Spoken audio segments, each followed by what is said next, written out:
Matt, have you been watching any of the WNBA playoffs? I haven't, and I was like last couple of years, I just have like not touched sports since the end of the finals. I've taken a Okay. break. I'm not, and I do it every year. I'll like start watching WNBA playoffs, then I end up watching a month of that. I wanted to come in completely sportless, no football, no baseball, no anything like that. So I haven't, but seems like it's been a really good playoffs. It's also kind of cool to see the Liberty, play as well as they have because I used to go. I watched them for fun, like in when I was in New York. So yeah, it seems like it's been a really good playoffs. It has been. So just for the viewers who are interested in an update on how those playoffs are going, like you said, Matt, the Liberty are doing incredibly well. They actually just closed out their semifinal series versus the two-time defending champion Las Vegas Aces. So they're headed back to the WNBA finals. And that game. It was a game 4, so they do best of 5 series in the WNBA for the semifinals and the finals. The Aces kind of blew the doors off the Liberty in game 3. This was in Vegas. In game 4, I felt like the Liberty were really in control for most of it, but there was this really nasty stretch in the kind of late 3rd quarter, early 4th quarter where the Aces were, like, mounting a serious comeback, and the way they do it is with their defense. The Aces were just, like, applying this relentless ball pressure. And it was really messing with the Liberty's timing, just like the ball pressure was happening in the half court as well. Like once everything got started, and it seemed to be bothering Sabrina Ionescu, which was relevant because their starting lineup and the lineup that plays the most minutes doesn't have Courtney Vandersloot, who was their starting point guard for most of the year in it. So Sabrina's the sole ball handler. And it's very reminiscent of how the Nuggets looked versus the Minnesota Timberwolves with Jamal, especially getting relentless ball pressure. Um, I just thought it was interesting because one, the Aces were really much smarter about how they were applying it. It wasn't just like anybody whoever is bringing up the ball. In the case of the Nuggets, it was like it was Jokic, it was AG, it was Jamal whenever they were trying to spread things out a little bit more. And then eventually the Nuggets figured out how to exploit that by forcing cross matches easily because if you're committed to picking up whoever has the ball every single possession, you're not always going to have the right matchups there. But the Aces were only hounding Sabrina for the most part. And eventually the Liberty said, let's let Brianna Stewart bring the ball up so that we can Mm. get into things faster, get Sabrina off the ball, which she would be if Courtney Vandersloot were in the lineup. And also, you can punish defenses for doing this by just forcing the getting into your sets quicker, even when you're not like in the half court, because the defense is so extended so far out, and that was stuff that we saw the Nuggets do in that series against the Timberwolves toward the middle of it, where I'm like, okay, finally they're doing some of the things that I wanted them to do against this. I wanted to know, what are your thoughts on the role of ball pressure in the NBA now as defenses are trying to do basically whatever they can to gain some kind of edge over these high powered offenses, even if it's just let's try to drain some clock off of their possession. Yeah, I would say like point of attack defenders for the last 5 seasons have definitely been on the up and up. Like I felt like there was a period of time where like big men were really stressed. Whether you're like, all right, we're gonna build a drop defense, so we need like a good uh drop big, or oh, okay, well, Mhm. we kind of want to be more versatile. We're gonna have a stretch like a switch big, stuff like that. Which like look, like I still think like the focal point of a defense is probably your big man, and like even the Nuggets are a good example. Like they've built a team specific or a defense specifically around what Nikola is good at, which is playing up at the level, getting his hands on passes and just like generally being really smart and positionally sound.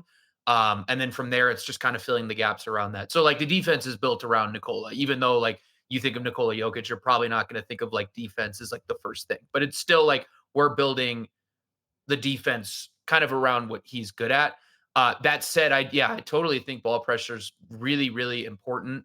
I will say I think like guard play is maybe not at its like highest peak right now in the NBA, and that's not like me saying like, oh my god, there's no good guards, but I literally mean just from like the last era of basketball where you have like Steph and Harden and like, guys Westbrook that at are one point. right. Like these are like these guys that are they're just an offense unto Mhm. himself, like themselves, which there are guys in the NBA now. Like, don't get me wrong, like Shea is a great example of Luka. that. Anthony Edwards is a great like there are. So, but I think those like traditional size guards where you're like running heavy amount of pick and roll and stuff like that, like I don't know if there's as many of those. Um, and yet I still think those like POA guys, like guys that are just gonna guard whatever, like 90 feet or whatever the whatever cliche you want to throw it Yeah. out there. Those guys are really important because it doesn't really matter who you're playing. If you can take time off the clock and make it harder for an opponent to get into their sets, it helps. If you're playing a team whose best player is a center, well, you still need to get the ball unless the center is bringing the ball up, and even then you can pressure the ball there. But you still need to get the ball up, make an entry pass to that center or whoever, and make plays from there. So I think there's value no matter who you're playing. I would just say maybe it's not in that like traditional, oh, we need like a guy for Harden or oh, we need a guy for Steph type of thing. Right, you need a guy who, like, can guard one of those guys, but can Right. also guard up too. Yep. Um, Yep. yeah, I think point of attack defenders don't, I think they're actually more important to anchoring a defense than we necessarily think. One of For the sure. big examples of that last season was with the Milwaukee Bucks losing Drew Holiday, in particular because Brook Lopez is a drop big. If you don't have um, a good point of attack defender, your drop defense is gonna be food, Right. basically. Um, and that's unfortunately for the Bucks what we saw last season where they go from this like best defense in the NBA or like top 2 to they were like what 22nd for most of last season. Right. Maybe they finished around 18th. Well, I think like sorry, I thought you were pausing there. No, no, no. So Um, go ahead. I think the Nuggets are like a really interesting example right now because like you look at um kind of like this season and like Christian Brown and Contavious Caldwell Pope are both regarded as good perimeter defenders, right? But they go about it in different ways. Like some KCP is somebody who exhausts you. Like he's going to work, get around screens, he's going to blow up handoffs. He's really big on denial. And then Yeah, Christian is somebody who's like really strong. He's going to guard guys one on one. He's disciplined.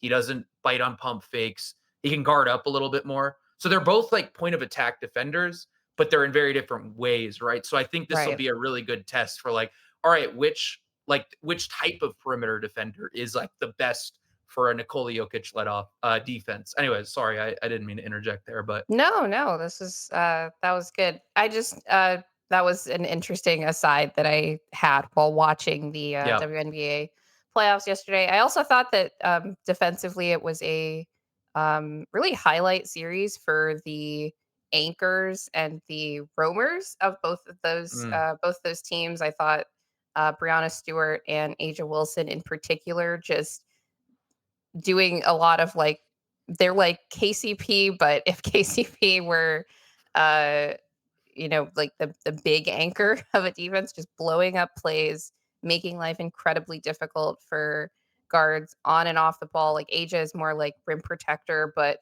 Brianna Stewart also acts as that secondary rim defense, and then she's like blocking jump shots, and just both of them were making life hell for each yeah, other's teams right, throughout this series. Um, and it was interesting to see just the level of versatility that the two of them had because both had points in the series where they're, chasing players around on the perimeter, but also playing the five in cases where their respective centers couldn't play next to them, whether it was because of foul trouble um, or whatever it is. I think it's interesting how the Las Vegas Aces have been able to subsist with Aja Wilson, not just subsist, like they feast off of Aja Wilson at the 5 at times, which is, like, crazy, like, I'm mm, floored at her level of defensive versatility. Um, Maybe kind of interesting that she and, Bam are apparently together, and they both have this like, They're so "Oh, similar. we could just wreck your life defensively Shoot middies. It's pretty and funny. shoot Yeah. middies." Yeah. Yeah. And okay, so then just a quick update on the Connecticut Sun Minnesota Lynx series, which has been like very interesting and back and forth. The Connecticut Sun stole a game in Minnesota in game one, and then the Minnesota Lynx won a home game, and then they took another game in Connecticut, but then Connecticut took game four. And so they forced a game five. It's going to be double elimination, like for all the marbles in the Target Center in Minnesota, and we know what what that place can get like. I still think that Minnesota, the Timberwolves in the NBA, have one of the best home crowds in the league, and I hope people show out for the Minnesota Lynx as well. But I just think the Connecticut Sun give them some serious problems with their size. It's almost like a series where if the Timberwolves had faced the Oklahoma City Thunder, Mm, um, Steve Jones pointed out when we did our playoff previews how the Minnesota Lynx are like dead last in rebounding for both mm. offensive and defensive rebounding, and somehow managing to be the best defense in the WNBA. That's Despite that, interesting. that's like impressive.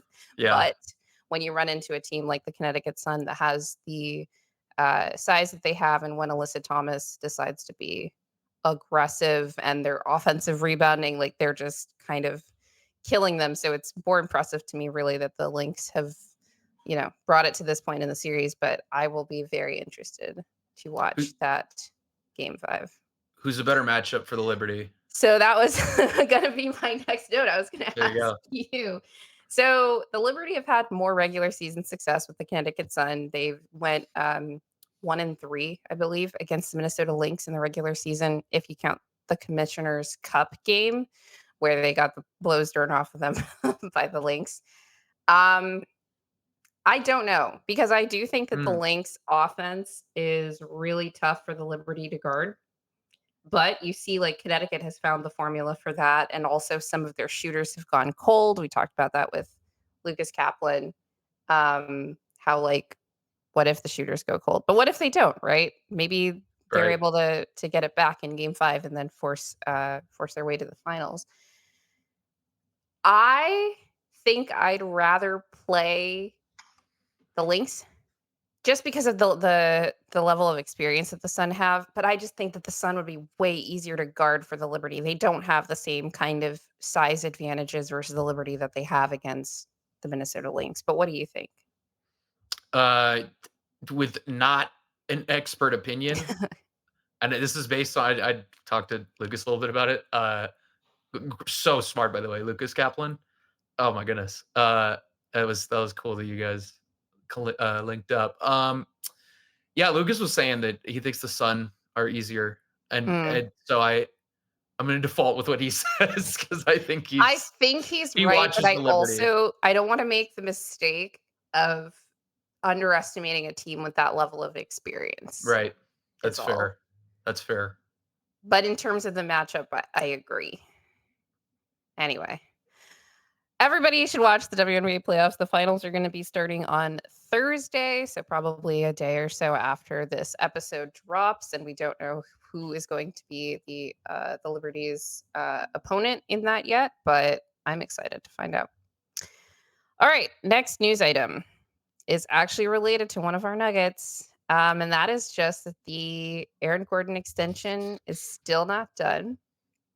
Now, we talked about this on our last show, how I'm not going to freak out about it until after Abu Dhabi.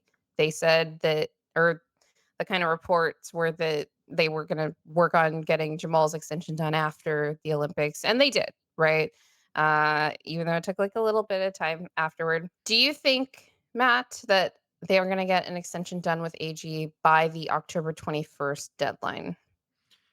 I don't know. I have no insight on this. Like, I'm not gonna give I don't know. So, I've Okay. been working under the assumption that it's a yes, and the one thing I did know is that I did not think it was happening before, because I Okay. think everybody was just getting back in town.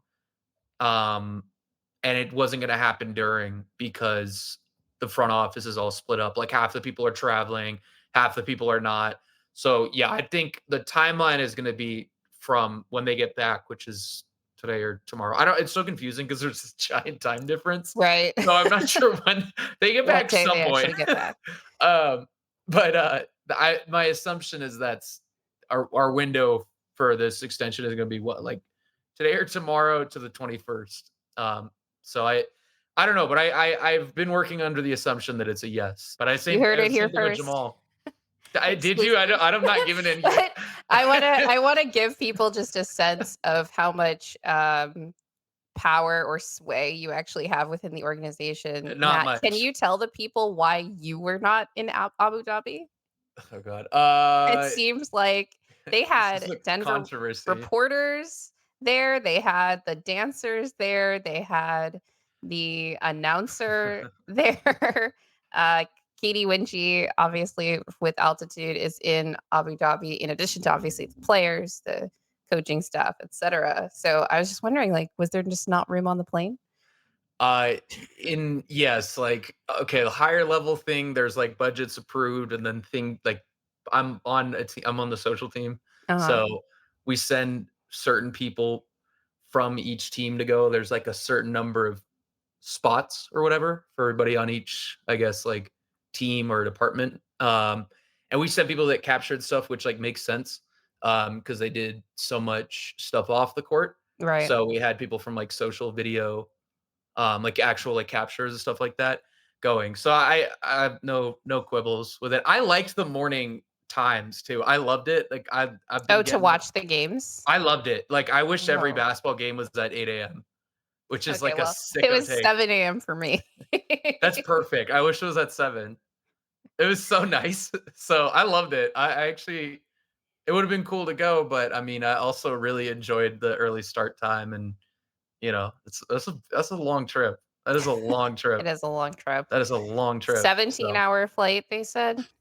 yeah, that's intense for 2 preseason games. That's so It's a lot of bonding.